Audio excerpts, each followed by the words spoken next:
Okay, let's hear it again one more time from the top. I'd been through it before. The hot light, the hard questions.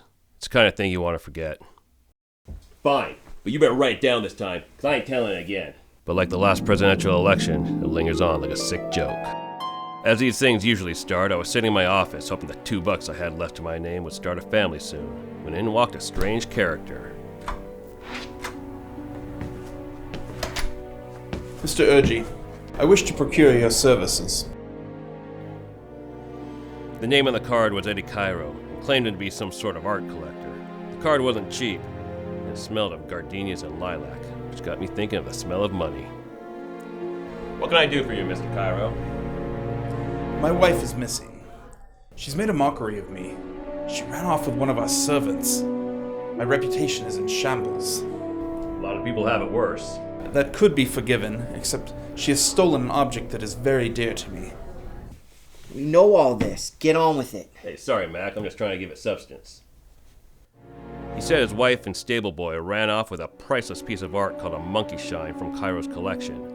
A rare enough piece that she could set herself up quite comfortably from a sale on the black market. The story had a note or to it, but then again, so did the gutters, which is where I'd be living if I didn't earn this month's rent soon. I took the case. I figured a good place to start was to find out where the girl would try to unload the monkey shine, so I hit the books.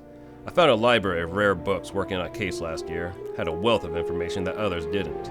My hunch was that it would help me out once again, and I wasn't wrong. Turns out there's a demand for monkey shines in the overseas market. One country in particular stood out.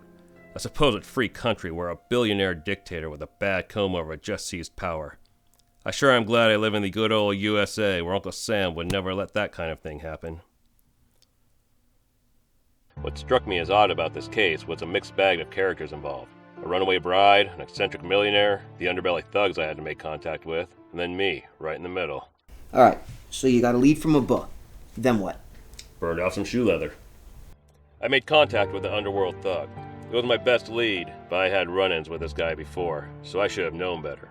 Things went sour quick. You're coming with me, Mr. Urgy. Get to the part about the bodies, Urgy. Working on that. If I gotta tell it, I'm gonna tell it right.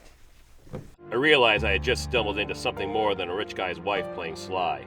I figured her boy turned the tables on her. He took me to his hideout just outside of town. Seemed like an awful high-end place for the kind of dough he was dragging in. She was waiting when I got there. Vivian Cairo. Who are you? One of my husband's little thugs? Little thugs? Your husband hired me to track you down and recover the monkey shine.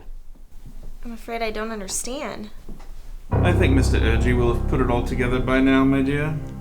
Why don't you explain it to her, Detective?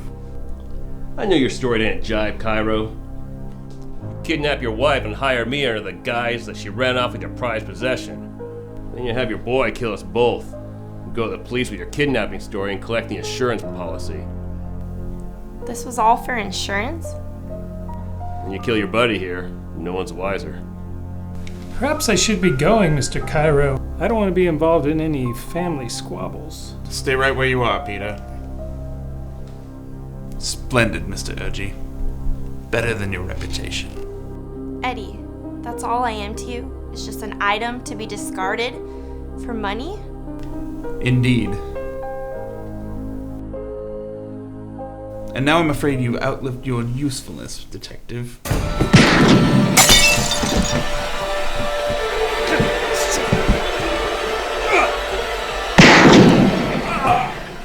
It was the girl that shot him. Everything she had bottled up in all those years of fear and abuse came flying out just like the bullet from the gun. She thanked me after she just saved my life. I'll admit, I got caught up in the moment myself. Truth was, I was starting to like the girl.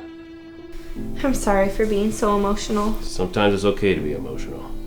I suppose there's good emotions, but I've never known the good ones, like love. And I suppose I never will. Never say never, dollface. All right, Urgy. We don't need the mushy stuff. Are you kidding? This is the best part. What do you think?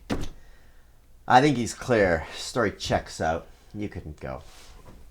Oh, and Urgy, she's outside waiting for you. Well, fellas, a lot of people have it worse.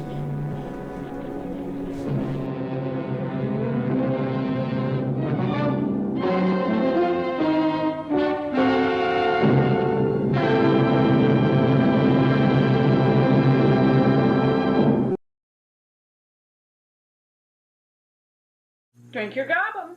Gobbum.